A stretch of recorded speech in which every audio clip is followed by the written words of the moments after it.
want to hold you. What does that mean? You said, ain't nothing gonna break my stride. Nobody's gonna slow me down. Oh no, I've got to keep on moving. Ain't nothing gonna break my stride. I'm running and I won't touch ground. Oh no, I've got to keep on moving. You're on the road and now your plane is gone. The road behind was rocky. I'm Dave Gray, and this week I learned even small puppies have to have a life vest on rental boats in my state. I'm Tyler Hosley, and I got the fever for the flavor of the coochie.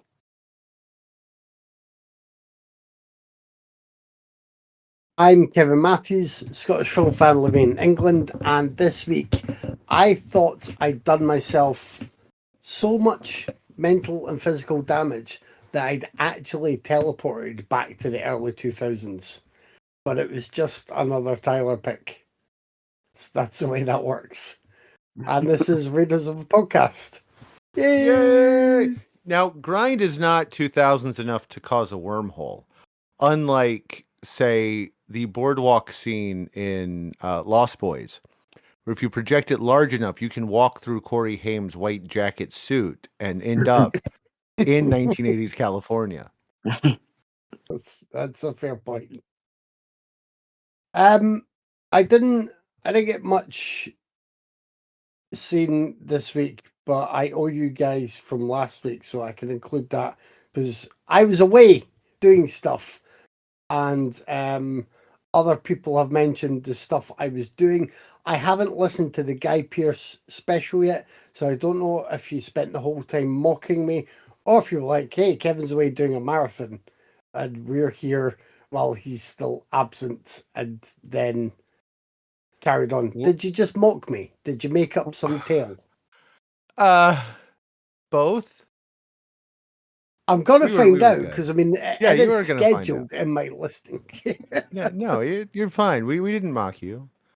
I don't think we said that you Well- were starting a terror organization with badgers this time. I think I'd have to go back and listen. I don't know what I say. I think words fall out of my mouth and I don't remember them 3 seconds later. Well, if I send Dave the link, he may kindly include that at some point this week. I have aimed to fundraise this year for Macmillan Cancer Support. I'm trying to do these things before I hit 50 at the end of the year. It's a midlife fitness crisis. I did the Edinburgh Marathon on Sunday. It took me 5 hours and 10 minutes, and it was constant pain. Like, it was way more painful than the last and only other time I've done the marathon, which was, I've got to say, about 7 or 8 years ago. And did it in 4 hours, 12 minutes. And I started this year thinking, I hope I can beat that time. And halfway through the marathon, my legs were like, fuck you, guy. It was horrible. So I'm doing that. In 3 weeks, I'm doing something called Total Warrior, which is basically like a Tough Mudder thing, a 12K with obstacles. And then in September, I'm doing the Great Northern Run, which is quite a famous half marathon here in the UK. So if our listeners all saw my fundraiser and gave me like even £5 each, that would probably give me £10, because the joke is we have 2 listeners. But yeah, that'd be nice. But I also did see some stuff. Did you guys all go and see the latest Mission Impossible yet or not? I have not. No, I'm waiting for a good bootleg to be up because giving Tom Cruise money is not something I do ever. Right, okay. I was very excited about it. So much so that we went the evening before we were due to travel up to Edinburgh. And I was saying, Vicky, we need to see the new Mission Impossible. I need to buy this popcorn bucket. We need to enjoy all of this. And it didn't even hit the dizzying heights of Kevin 7 for me. Like a lot of the first half is basically, Ethan, you're the only one who can save us. Ethan, the world needs you now. Ethan, this is your final reckoning. Ethan, your reckoning is here. Oh, this is something that I reckon you need to do. Ethan, this is you being reckoned. Like egregiously so. And But that's I'm just all Tom Cruise's for every day. That's how the Scientologists talk to him. it's bad, man. And between this and Top Gun Maverick, whatever else Tom Cruise has lined up, I can't help thinking he's kind of on this path now where he needs to be like the one shining light / dinosaur who can show everyone that it's possible to defeat shiny new technology and still be a god in human form. Maybe that's just what happens when you're like a Thetan level 5 or whatever he's at now. Maybe that is him actually moving up the tiers in front of our very eyes. You do know that's been the whole Mission Impossible series since 2, right? I mean, I Yeah. know, but the rest have had the what this misses that there's first of all, it only has, I would say, 2 big set pieces. Now, when they're on, they are great. I'm talking fantastic spectacle, partly because you're watching it thinking, oh yeah, Tom Cruise did this, because we know, because they make a big deal of it in the publicity. But that's great. But there's 2 of them in a film that is over 2.5 hours long. So that's a problem. It needed more in it. Secondly, like the other films, I think they kind of really do a good job of sort of balancing the tone. There is, often a serious threat, but there are also, people going about with masks at the ready and having their knowing winks and fun as they laugh in the face of danger and rush to save the world. Like this film, when it's not reminding you of the other films that have come before, which it does with clips and callbacks and just everything it can, it is also just grinding to a halt to turn and say to you, the entire world now needs Tom Cruise to save it and no one else, and it's the entire world. That just, doesn't make for a fun time. It just doesn't, and that's a shame. Another one that doesn't make for a fun time, and I'd like Dave to see this soon, is I watched the movie Warfare, which is the latest Alex Garland film, which is another film that just reminds us of what Bill Hicks once said about Americans going to war and then making movies years later crying about how they were in this war while they shot people and stormed into other lands. Didn't Alex Garland retire? Like I thought he made a big deal about retiring from filmmaking, and then he just I kept thought making movies nobody watched. maybe he gets round this because he's co-written and co-directed it with someone, who was there. I will say this probably feels quite authentic, and I will say it is good in how it presents things on screen.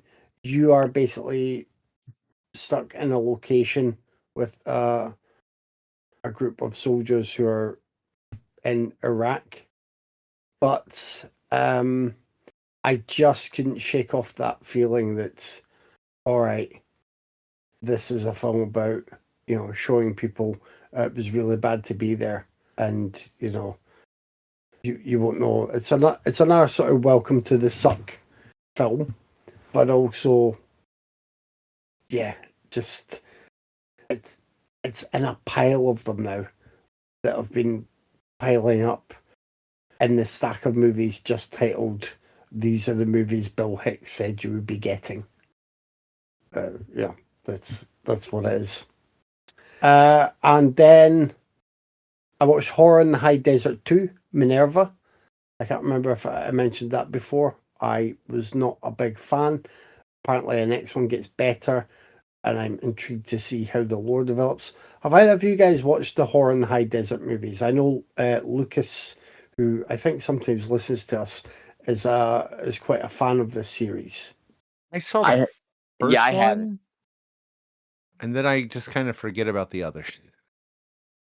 Yeah, like I like the first one, and mainly because I forget the filmmaker's name, but he does do a pretty good job of just sort of keeping it close enough to the proper documentary style, and then adding the odd creepy footage that you're expecting to see by the time it gets to the end. I don't think he caves in too often to the opportunity for just an extra cheap scare gag or anything. Personally, His name is Dutch Marriage, just for the all record. right, yes.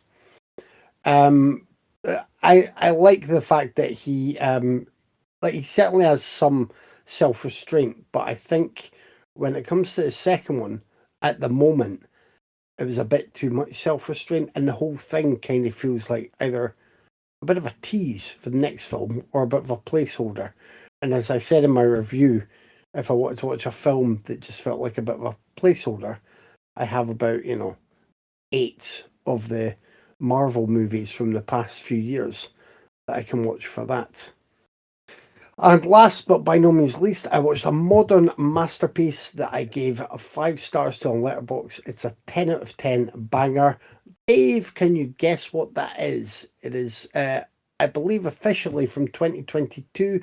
I marked it as being a 2024 release, and it has not been available here in the UK, apart from a very limited online cinema run recently. Please tell me it was Giantess Attack versus Mecha Fimbot. It was not, but I Okay, somehow hold on. suspect you're on the right lines. Oh, am I? Oh shit. I don't know. Yeah, I mean, I could guess things, but I'm pretty sure you saw Talk to Me before. I did see Talk to Me. It's not that one. I actually, That's- now I say it, I can't remember if you've watched this yet, because we were all so excited about it though. Something in the Dirt? Was that 2022? No, I don't know. I'm The People's brain- Joker, man. Oh, the People's Joker. People's Yeah, Joker. that I had to go through hell to find. Yeah, sorry, I forgot that was 2022. That's how bad my memory is for years. They're Well- all like I would have sworn that was a little older. Well, when I reviewed it on my blog, I just went for 2024, I think, with the date.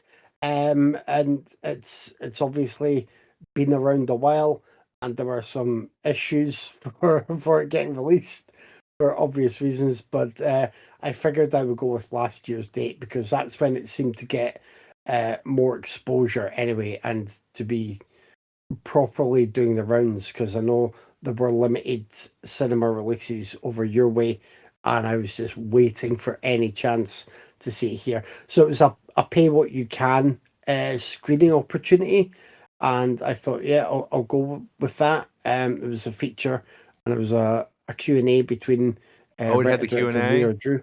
Yeah, with Grant Morrison. Yeah, that was for so- that was the second release here. That they did a one night. Yeah. Like, God, I guess that was 2023. No, that was last year. That was when I finally got to, because oh God, I spent forever trying to track that fucker down. Yeah, like it's absolutely brilliant. I people say this too often about just movies that happen and that they really like, but I watched this and I was impressed and bewildered that it exists. I don't know how Fear Drew got away with it. It was so creative, and like the comedy worked, the sort of the impact of little moments of drama or pathos worked, and the insight and the commentary I think really worked for everything that's being explored. And I just thought it was quite masterful. And even I thought the effects worked well. They were either looking, fake and cheesy because they're in the style of something that is maybe fake and cheesy, or they were also nice and polished enough to blend in with what was happening on the screen in a really cool way. I thought it was great.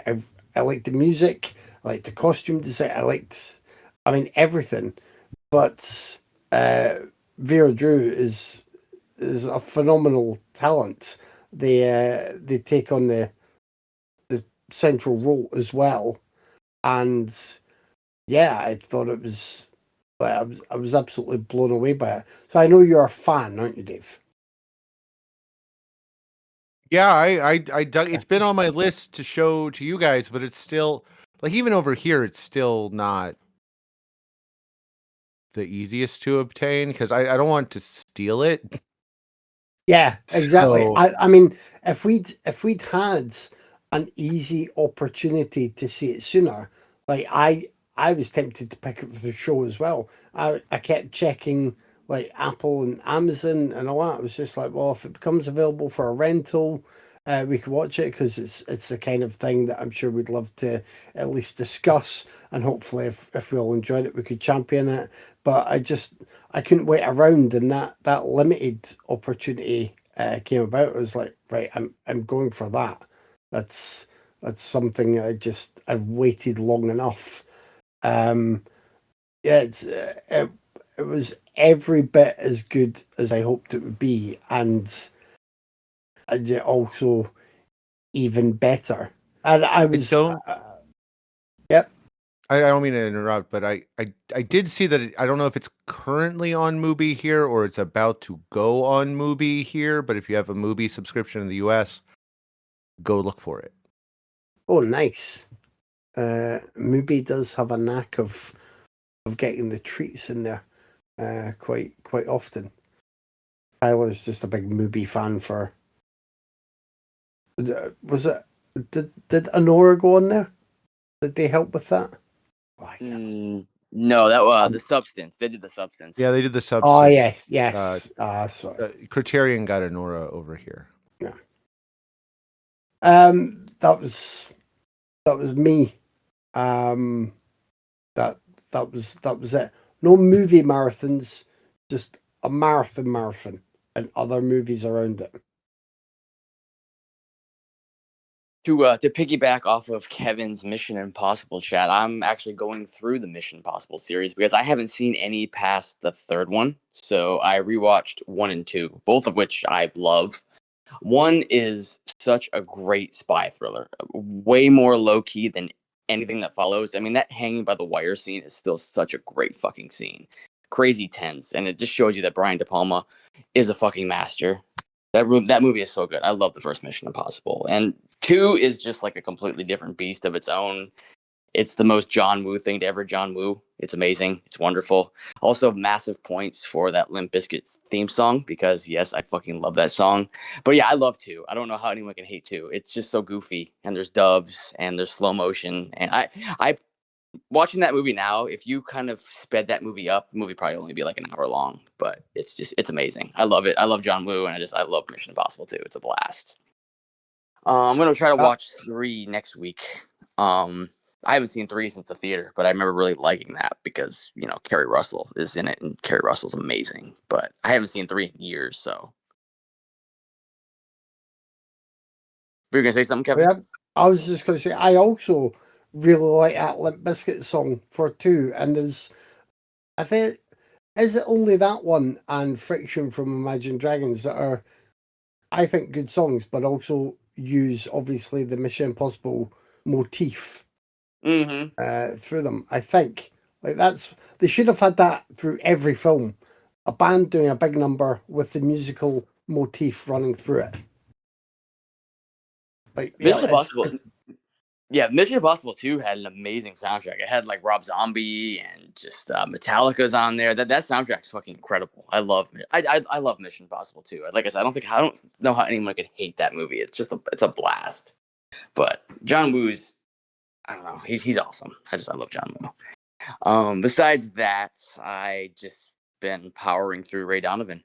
So that show's amazing. And but that's me. I also had a pretty short week. I saw a movie that I also saw last week. I saw 1977's Hazu, or House, the Japanese horror comedy directed and produced by, I'm going to fucking butcher it, Nobuhiko Obayashi, who he was a hell of a filmmaker. He passed away in, I think, 2020. He did some just really weird and interesting films throughout his career, and Hazu is his first feature, I think.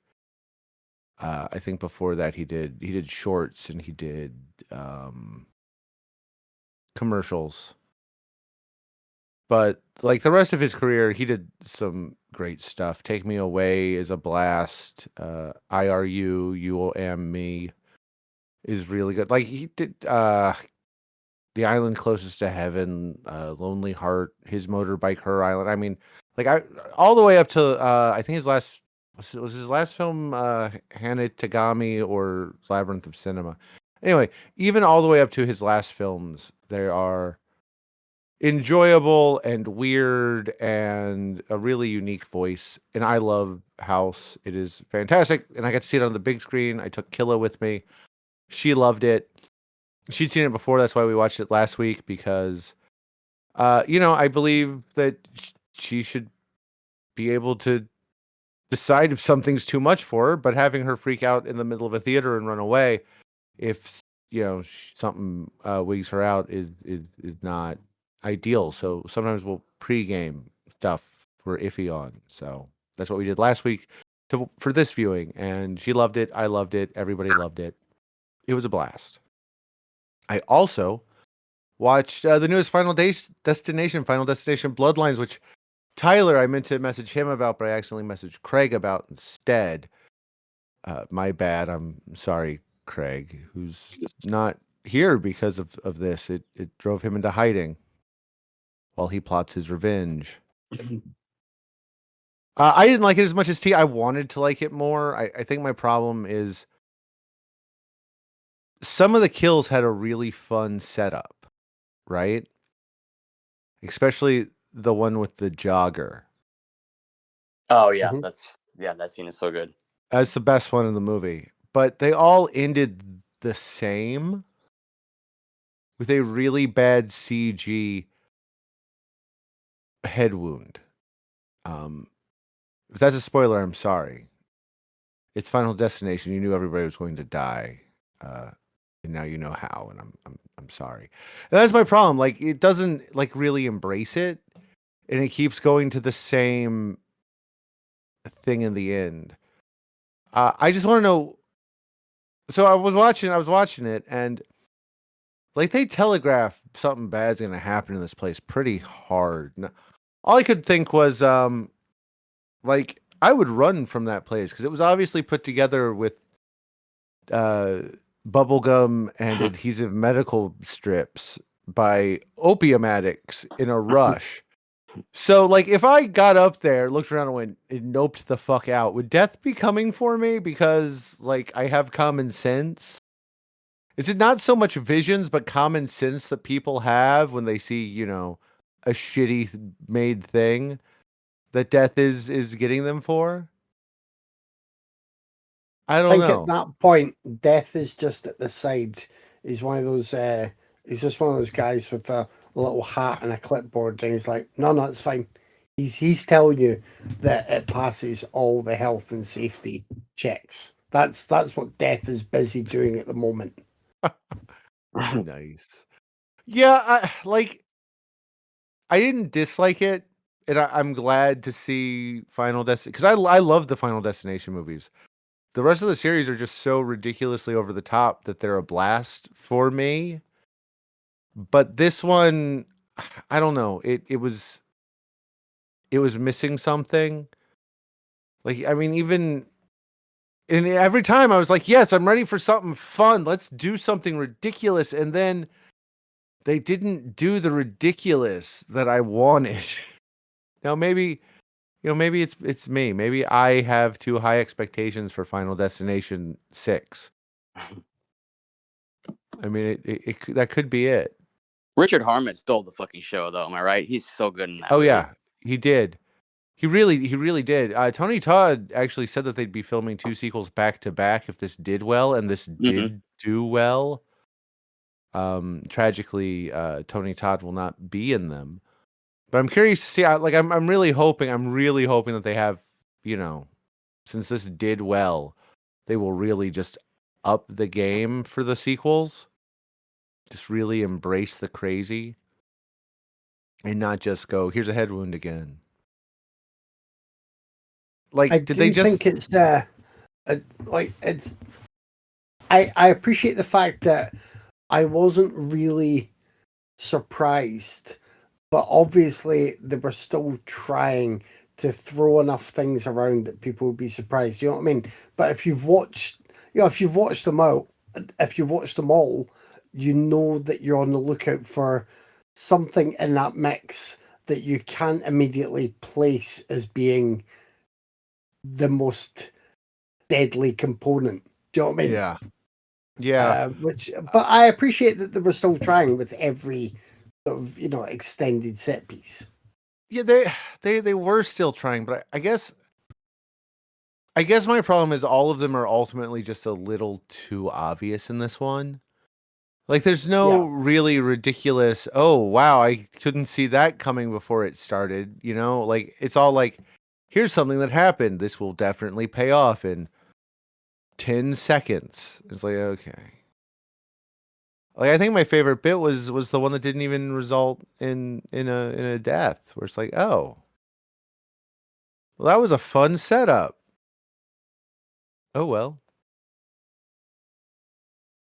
It's not bad. It's enjoyable. I can't wait for more. I will watch them. And besides that, I've been catching up on TV. I've been murder botting it. 3 episodes in now. Good stuff. And Mythic Questing it. Folks didn't like this new season, but I'm enjoying it so far. But again, I'm only like 3 episodes in. I don't binge shows. It's a personal thing. This week, we watched the 2003 American skateboard comedy Grind and the 1976 American thriller film Marathon Man. Kevin? Yes. Would you like to pick a movie and tell us about it? Sure. I'll start with Tyler's because otherwise I feel too predictable. Because the old saying about a marathon runner, an atheist, and a vegan walk into a bar, and everyone knew that because they told everyone as soon as they walked into the bar. So I won't go like that. I will go with a Grind. And the other reason I wanted to start with that is I think Tyler shared a photo of. Is it your DVD, Tyler, that you got signed? No, it's an 8x10 photo. Right. But anyway, you know what? Just before, if I have any criticisms, and I do, but before I go off, I really like seeing that 8x10 signed because just a nice enough message from Mike Vogel, and it had sort of in the marks Eric Rivers, like he puts his character name, and I just think that's. I always think that's quite sweet that if a fan goes up to someone and gets something signed, some people will like also put their character name as if you didn't go up to him knowing he was, Rivers in that film, and do that. I just think it's a nice like impression of someone who's not assuming that everyone remembers everything they've ever done. So I wanted to mention that. because then I can spend 10 minutes going about how Mike Vogel is a really bland and lackluster lead in this film. But he seems really sweet in real life for how he signed your thing, T. Did you get to chat to him much? I did. He talked to me for like 5-10 minutes. He was a really nice guy. He told me how much of a blast it was to shoot this movie and how he made friends with the cast. Still talks to Adam Brody.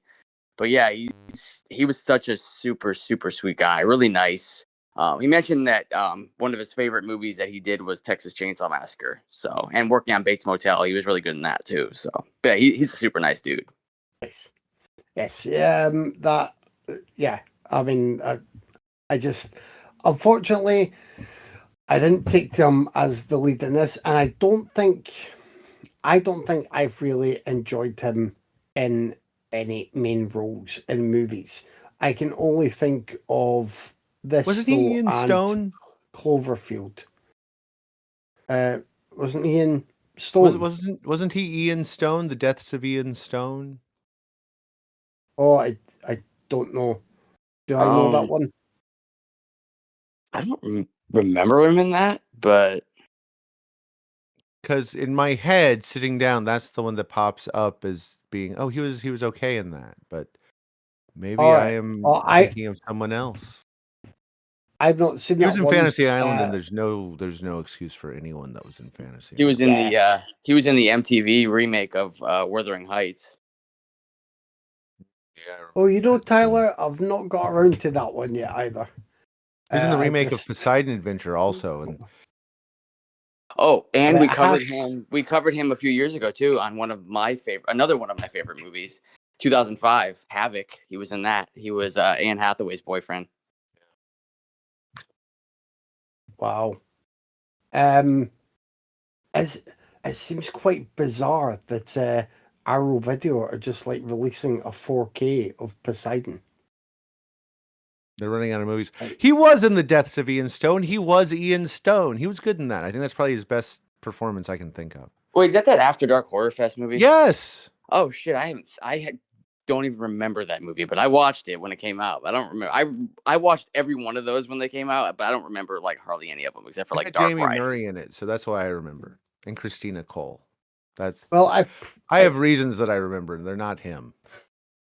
I've probably seen him in more films than I would recall, but as a main performer, the only one I could remember is Cloverfield, and I wasn't a big fan of him in that, but he's quite bland in that, and he's the main character here, but I don't think he doesn't really give off main character vibes, I think is the best way for me to put it.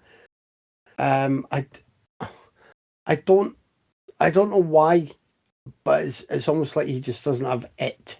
And this is a film with people who don't really have it, which is ironic because then they are playing folk who are sort of chasing that dream to be epic skateboarders and get signed and do the big leagues. I mean, that's all it is. They want to, follow, well, Margera and co, and then get sponsored, do enough stunts, be gnarly and be cool, and that's it. So Mike Vogel is Eric Rivers, Adam Brody is Dustin, and Vince Villeneuve is Matt Jensen. Their apparent kind of manager, or maybe just a guy who can help them talk their way into places, is called Sweet Lou, and he's played by Joey Kern, who I have seen in some other things, but the only thing I ever remember him from is Cabin Fever. So, to be fair, that's the only thing you should remember him from. Right. So I like the running gag in this about him basically just going up to women and starting with some really lame initial contact, and next thing they're sucking face somewhere. That was kind of fun. There are moments of, I would say, what's apparently decent skateboard action, I'm not a fan of Vince Viluf and his style. If he is the same guy that was in Rat Race, which I think he is, Yes, he was. and He I mean, I is. just, Yes. They tried to make him a I thing for a minute, and that yeah, but why? I because don't,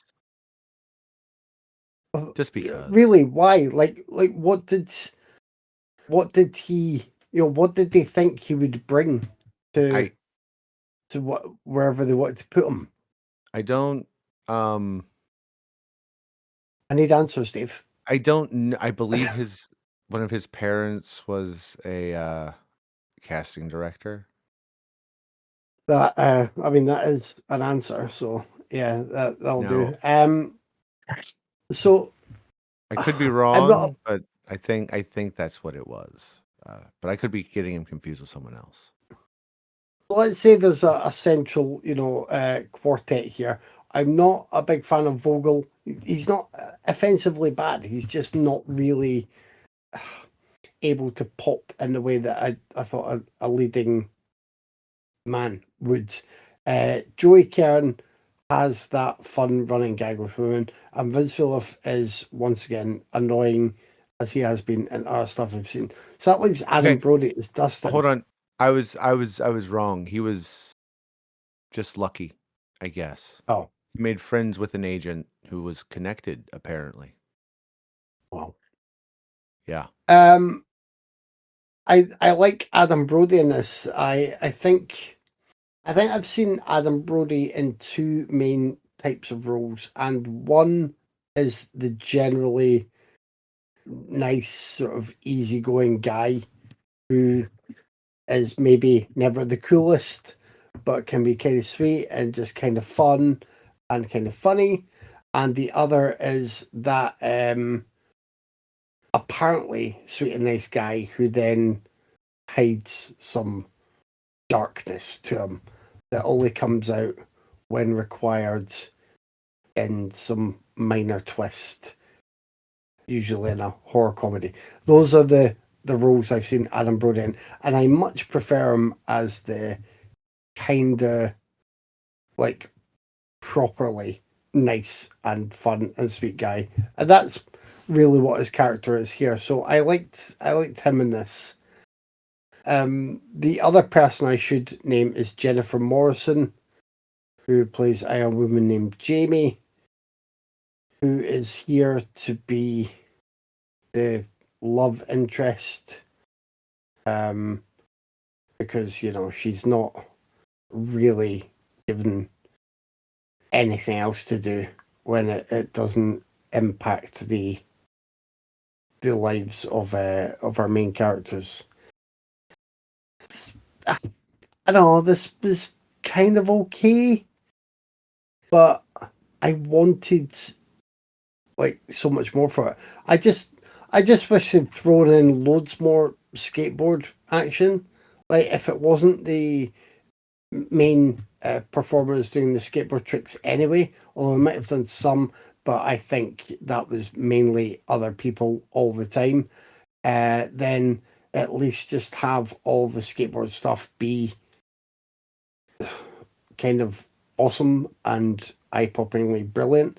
Like just have your camera crews hanging about at skateboard tournaments and get all of the best stuff, and just put montage after montage in between the slight plot. That would be good.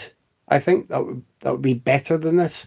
I don't really appreciate the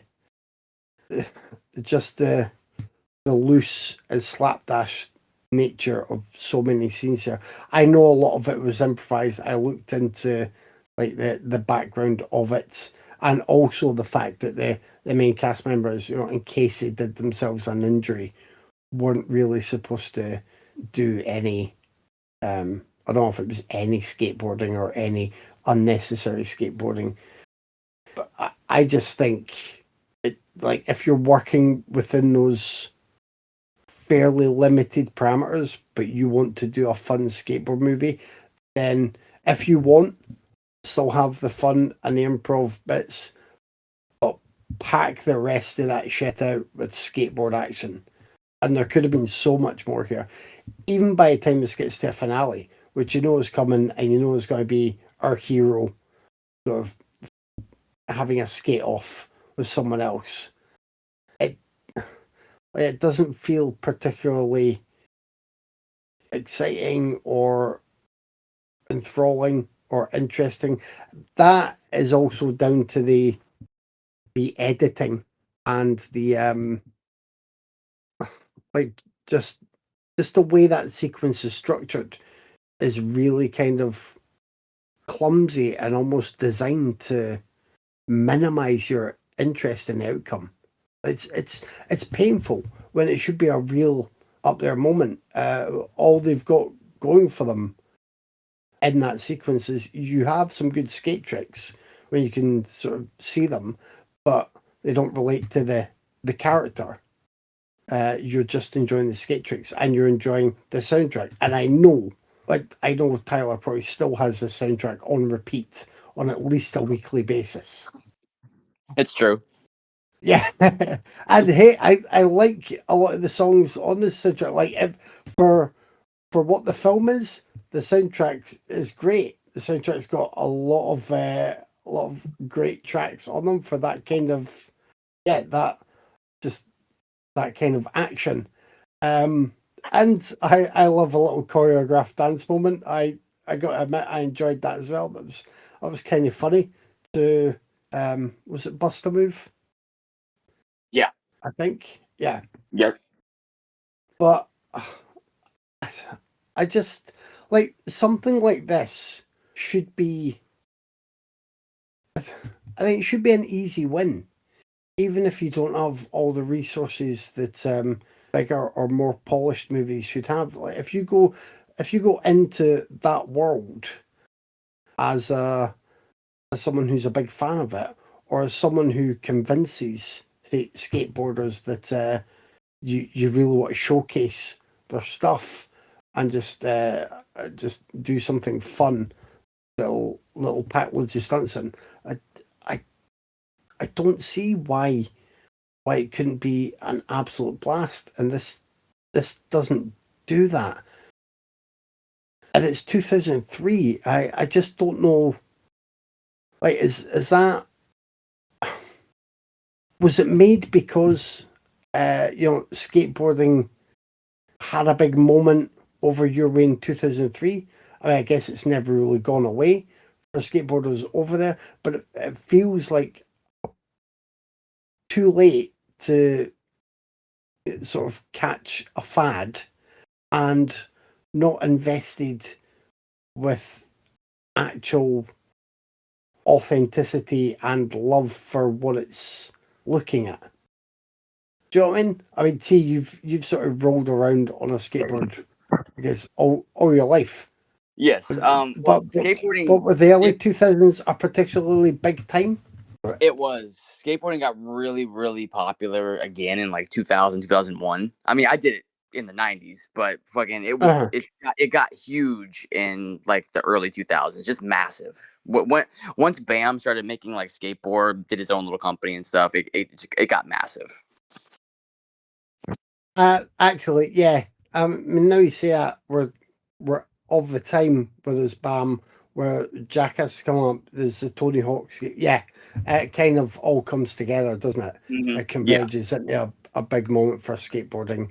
You got some extra, what you might be able to class as skate rock with some tracks and stuff, more than just Skater Boy by Avril Lavigne. I know you love Skater Boy too, T, but more than just that. Yeah, that makes sense. I'd gone a bit blank on the timing of all those elements, and I shouldn't have, because obviously Bam's here being Bam. I like the fact that he has he's here and able to be a bit of a douchebag and all, rather than just be the cheesy nice guy cameo style, which may have seemed impossible for him anyway.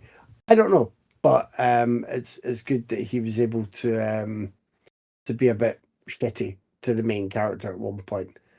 So I like that. And there are other, obviously, Jackass faces in here as well to spot. I didn't hate it, mainly because of the camaraderie between the leads, but a large part of that was Brody kind of being the nice glue in the middle of them all. And I'd say that that running gag with Joey Kern's character. And now Dave will shit on it.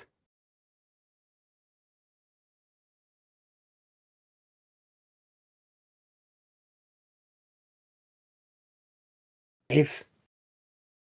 Anyone? Dave's fuming. I was getting muted. out. I'm sorry. I forgot I muted myself. I was talking. I was making good, deep, cogent points. I was muted. I'm Good gonna to hear keep you that over in. your rage vein just throbbing against the My mic. big stupid's always saying no. Okay, look, I'm gonna preface by saying humor is highly subjective, and what lands for some people won't land for everyone, and that's okay. I hate this movie. I hate everything about this movie. I love skateboarding. I love a lot of the bands they use in the soundtrack. I love the movies that they are obviously ripping the fuck off. But this came out in 2003, so Jackass was done. Because you got to remember, Jackass's 3 seasons were only over. They were all filmed and shown over like a year. It's like 2000 or 2001. So Jackass was done. CKY was done. This is at the very end of the late 90s, early 2000s skateboard boom. And it does nothing right. It doesn't like skateboarding. And the skateboarding scenes are terribly fucking boring. Oh my God. They are just painfully dull and they're terribly shot. The script is just atrocious. Not a single gag landed for me. I was in pain throughout the whole 105 minutes waiting for it to fucking end. The cast is mostly terrible. Mike Vogel is bland as shit. Like he leaves no impression at all. And I've enjoyed him in other things fine, but Eric Rivers is a nothing. He is a nothing burger. Joey Kern's Sweet Lou he's the one gag and that's fine, but then it's 105 minutes of that one gag. He doesn't even show up for like a half hour. Thank fuck, because any more of that one gag and I would have cried. Adam Brody's the only one of the leads with any kind of anything. And then Vince Violuf is just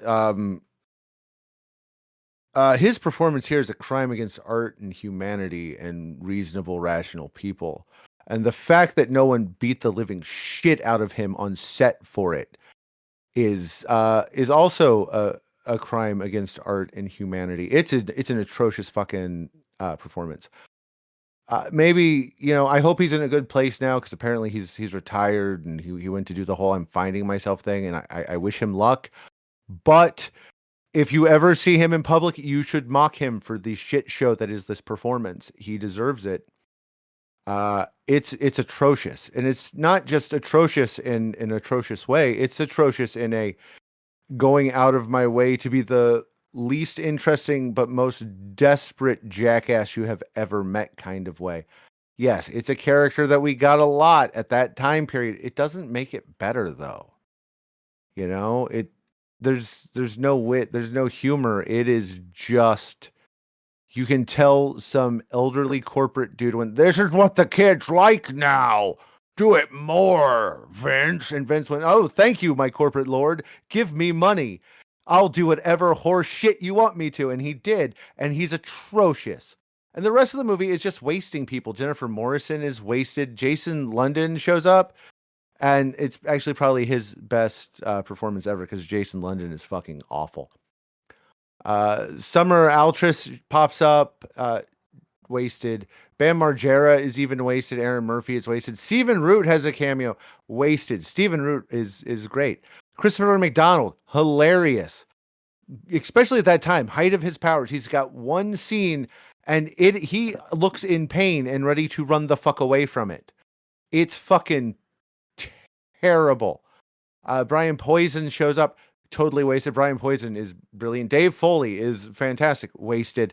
One scene. Jason Acuna or Wee Man from Jackass, totally wasted. There's Randy Quaid, Christine Estabrook, Lindsay Felton. Just they're there, and I don't know why they're there. I hope they got paid really well for being there because they do nothing. They're there for no reason. They don't even have jokes. They're just there to fill space. The only cameo that works is Tom Green. Bobcat Goldthwait, I wept for him, man. Like how is his career at this point? Same with Donald Gibb. Like they both should have done better, had better jobs at this point in your careers, guys. You're better than this. Tom Green's the only one that works because Tom Green's just doing fucking Tom Green, and that's fine. This whole movie is the same jokes over and over and over again, delivered by really nothing burger characters, and the same dull skateboarding routines in parking lots done by those characters, and very attractive women. That is the whole reason this movie was made. The casting agent had a fantastic eye, and they hired some gorgeous people who just kind of mill around in the background and occasionally go off to make out with Sweet Lou.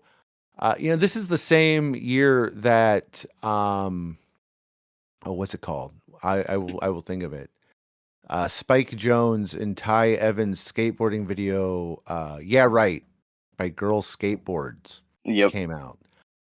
And you know what? You should just fucking watch that instead. Like that is a more real and thought out movie than this is. That has the invisible skateboard bit and some really cool camera tricks.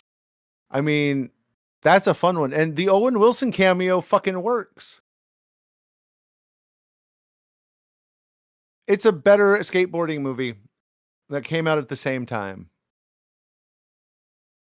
You should just go watch that instead because there's nothing here. It is the worst corporate dreck I have seen in a minute. And I know it's ancient. It's 22 years old now. I didn't see this when it released. And it's good I didn't, because when I was in my 20s, I was a much angrier young man than I am now as an elderly person. Because I might have had a rage aneurysm at just how insultingly bullshit this film is. I hate it. I hate it so much.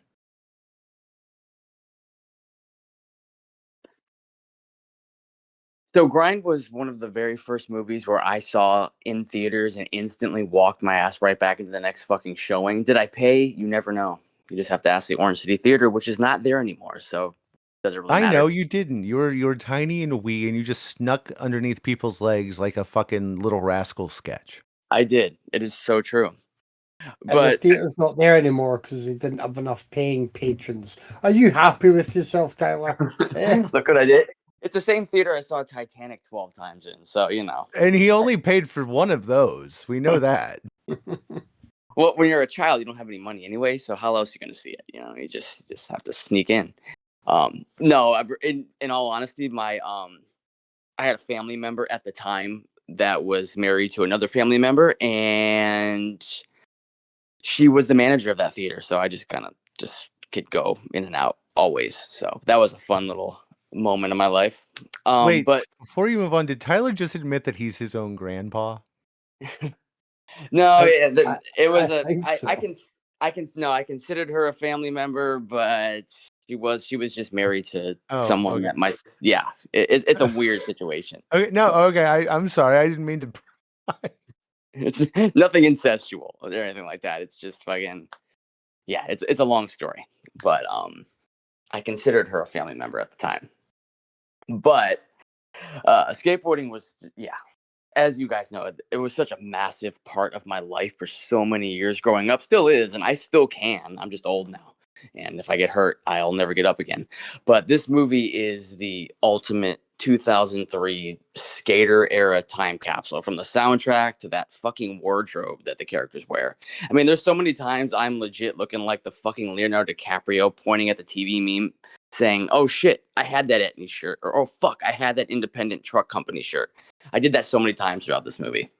And but there's like skate montages set to POD, multiple ones, Hot Action Cop, Trapped. I mean, I just love all those bands and those scenes. I think those scenes are awesome. There's Mountain Dew and Thrasher and Xbox logos fucking everywhere. Just I love the cast, no shame. I like this whole entire cast. Adam Brody is just wonderful. I love him. This feels like a precursor to Seth Cohen, his character from the OC. I mean, fun fact, this movie actually came out a week after the OC premiered. So, and that just feels right, because I swear to God, this feels like Seth Cohen walked into a skateboarding movie. Same character. But I love Adam Brody. He's wonderful. But at the time, there really wasn't a lot of narrative-driven skateboarding movies. You had the 80s ones like Thrashin' and Gleaming the Cube, both of which I'm also quite the fan of, Thrashin' especially. But there really wasn't much. And I'm strictly referring to narrative-driven skateboarding movies. There's a lot of skate videos and just tons of stuff that I watched over and over again. But when it came to like narrative-driven features, there wasn't a lot. So this was like a fucking event when I was 13. Is it the world's greatest movie of all time? No, of course it's not. It's the typical sports movie comedy. There's no surprise. It does everything a sports comedy does, with some added toilet humor and a couple of jackass cast member cameos. You know exactly how this movie is going to end the moment it starts. But I will watch this shit 100 more times. I love Grind. I will always love Grind. It's just so nostalgic for me. I think it's a fucking blast. Yeah. And that's, again, humor is highly subjective, as we have all said on this, because God knows, I think very rarely do we all agree on humor. Yeah, humor's, I don't know. That's why I don't pick comedies very often. That's why I waited so long to pick this movie, because, what someone else finds funny, someone else won't. It's right. hard. That's why I'm going to apologize for several weeks starting next week to you. We also watched Marathon Man, the 1976 American thriller film directed by John Schlesinger, written by William Goldman, and adapted from his novel 2 years earlier of the same name. It's the story of a babe, Livia, a history student and distance runner who seeks to rehabilitate the memory of his father, who took his own life because of McCarthyism. His brother, Doc, as far as he knows, works for an oil company. He gets a Swedish girlfriend, and life seems to be good until one day Doc stumbles in, stabbed to death. And Babe is drawn into a conspiracy of Nazi war criminals and diamonds. I really like Marathon Man. I like the book. I like the movie. I think Hoffman is really good. The fucking villain in this movie, all the villains in this movie are fantastic. Laurence Olivier is terrifying in this film. And there are some scenes that are just wonderful. Like when he goes to price things and he's recognized on the street. That is a fantastic sequence. Roy Schneider is Doc, Babe's brother. And he's good. I think Doc's kind of a difficult character to do. I think Schneider does as well as anyone could with it. Martha Keller is his girlfriend Ilsa, and she's gorgeous. So that's all she really needs to be. There's a lot of good stuff that pays off. William Devane is really good in it. It's a solid thriller. I don't want to get too into it because I am a fan. I'm a big fan. I really like how they do Doc's final scenes. They're just I mean, they're just really well done. It's kind of easy to forget how really good Roy Scheider could be, but these scenes really do like underline it. It's got one of the absolutely most famous torture scenes ever put on film, and even today, it's still like that's a thing that unnerves me. I got issues with teeth as it is, though. So seeing that just does not sit well. Um, did you guys his neighbor he goes to for help? Did you guys notice who that was? No, who was Or that? Steve, of course. Tito Goya, who was also one of the lead actors in another movie we have covered. Actually, Oh, I multiple movies don't know. we've I covered. was just lying. Yeah, he was one of the leads in Short Eyes. He plays. Oh, nice. I actually can't remember who he plays. He was also in an Andy Warhol movie, so it does kind of tie in to last week also. But they use the neighbors well. Like it's a tight thriller, and the book is also the way that it handles everything. It all cycles and connects really well.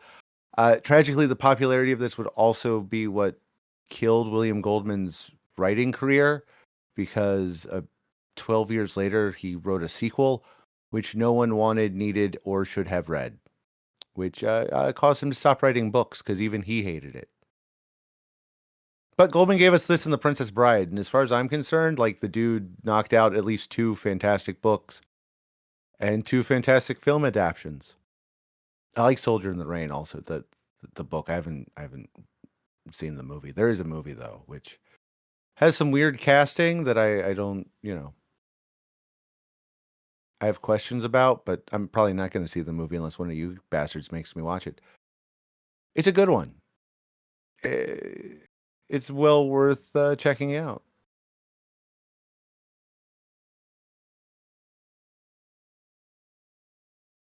That's Do you want to go me. to you or do you want me to go?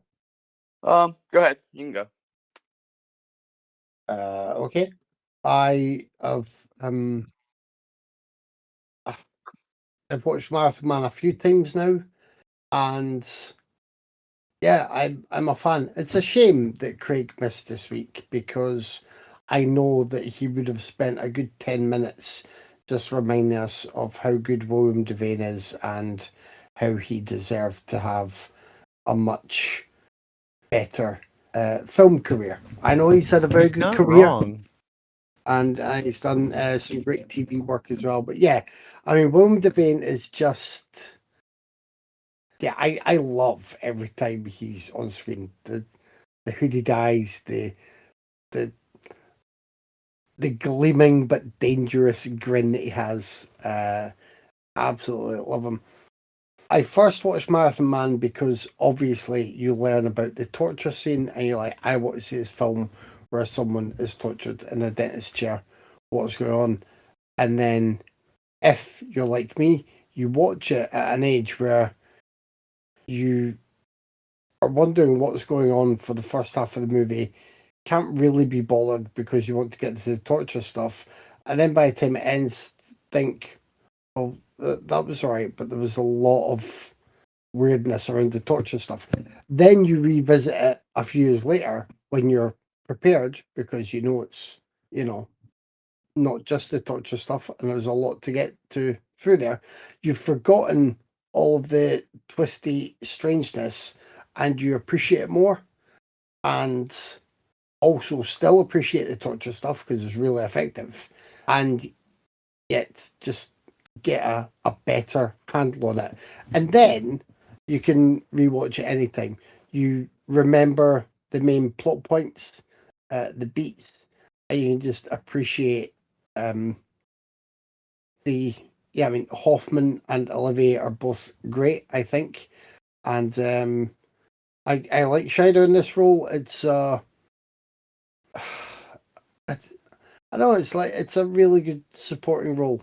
I think he's great in it. Devane is great. Martha Keller as Elsa is also really good here.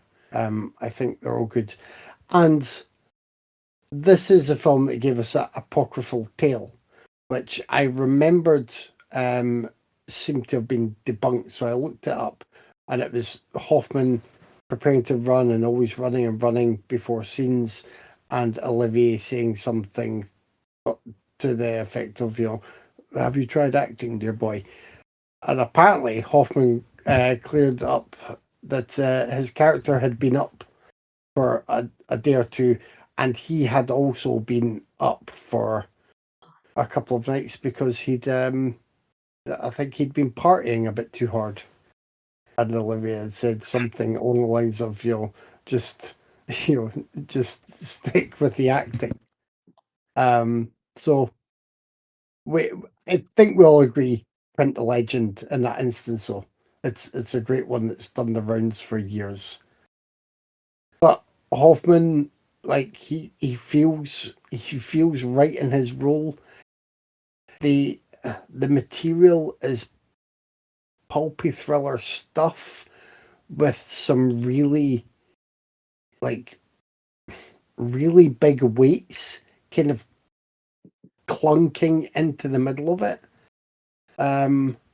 Even the sort of, in a way, it's the inciting incident near the start with two drivers arguing and getting into some road rage. Is it comes from a very dark and understandable place when you think of the relationship those two would either have with one another or create in their minds with one another. And yeah, I just think it's a really good film, and it is one that people should revisit and reacquaint themselves with, because it's easy to remember the is it safe scene. It's easy to remember the end of this, which is a great ending as well. But the rest, the way the themes are explored around the set pieces and around this, what plays out like a twisty turny espionage thriller, is it's really well done. And I think I end up liking it a little bit more every time I watch it, because it's almost like it's either every time I watch it, I know I can be much more patient with it than I was when I first watched it at too young an age, or I remember other bits about it that allow me to start looking around elsewhere in different scenes, or keeping my eyes and ears open for the different little details, which rings particularly true when it comes to the stuff playing out about the character of Hoffman's dad in this as well. Like, I always forget that's a thing, and it's quite a motivator for his character, and then it feels like a really good core for him to be working around and driven by. And this is a great film. It's kind of an ultimate 70s paranoia crime thriller, and I love it. Although it has to be said, not once did Hoffman take any energy gels, any supplements. I mean, I didn't see him do nearly enough stretching and prep. That the guy just, I don't think he was really ready to do a marathon. I think he says at one point he's not even done the marathon distance. So I'm not saying I'm at least twice as good as Dustin Hoffman at this point, but I've done 2 marathons and haven't been accused of sexual pestering. That's all. I mean, does that make me better than Hoffman? Yeah, it does.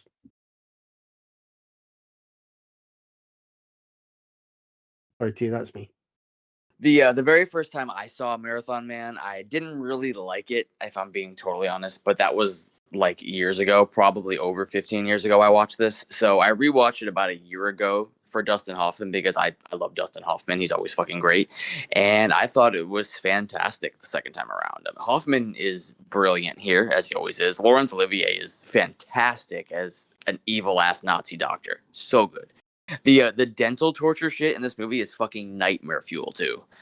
I just it's not even graphic by today's standards, but I also hate the dentist, so I'm sure that helps some. But yeah, just that's some brutal shit. But back to the cast. Roy Scheider is excellent. William Devane is really good. We need to cover Rolling Thunder on this podcast soon because I fucking love that movie, and William Devane is amazing in that movie.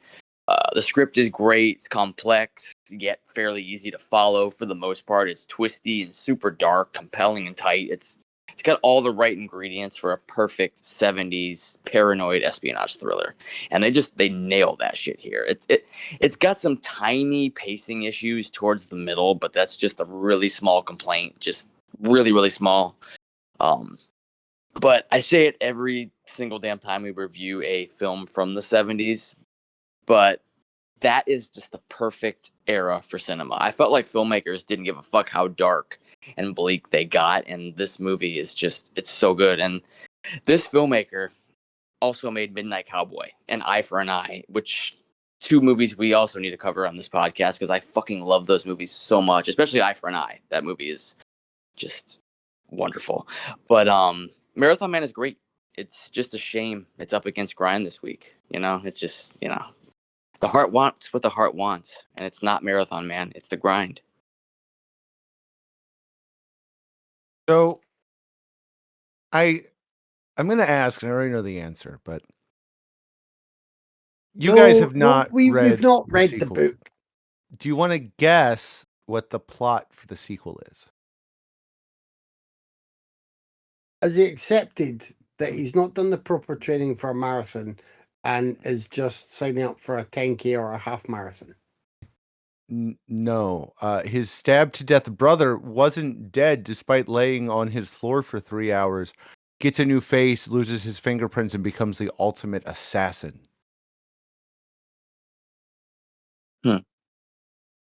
Bet you didn't see that one coming, since in the book and the movie, he lays on his floor for like 4 hours before they take him away. I mean, I'm going to say it sounds like, yet again, he won't have time to figure out where the hydration stations are and how to plan for whatever marathon he should be properly training for. No time. It is time to pick one, though, and well, Tyler already said his, but for me, it's Marathon Man. Yeah, I mean, it's Marathon Man for me as well, and we all knew this was going to happen. Yeah, I mean, like I said, Marathon Man is great, but I'll watch Grind 100 more times, and I probably won't watch Marathon Man for another 15 years. So, yeah, I got to go with the Grind. Yeah, it is what it is. Tragically, next week is a new week. Kevin and I are picking. Kevin, what do you have for us? Well, 1961's The Innocents, which I somehow still have never seen, despite actually having read the novella that it was based on, and also seeing a stage adaptation of it that made great use of puppets. And I'm not joking. I believe you. I've read it. I could see where that would work. I've seen the movie too, and other adaptations. Next week's going to kick off a bit of a summer project for me. I decided to do a theme summer, but I couldn't decide. So I asked the guys to help me narrow it down, and J-horror got knocked out, and documentaries got knocked out, and classy crime films got knocked out, and we ended up with comedies that Dave likes and hasn't picked yet, and it's going to torture Tyler, and they're building to a point because the last pick will be on the episode that airs July 20th, where I am going to a concert that ties into that film. So we're going to start with brain donors.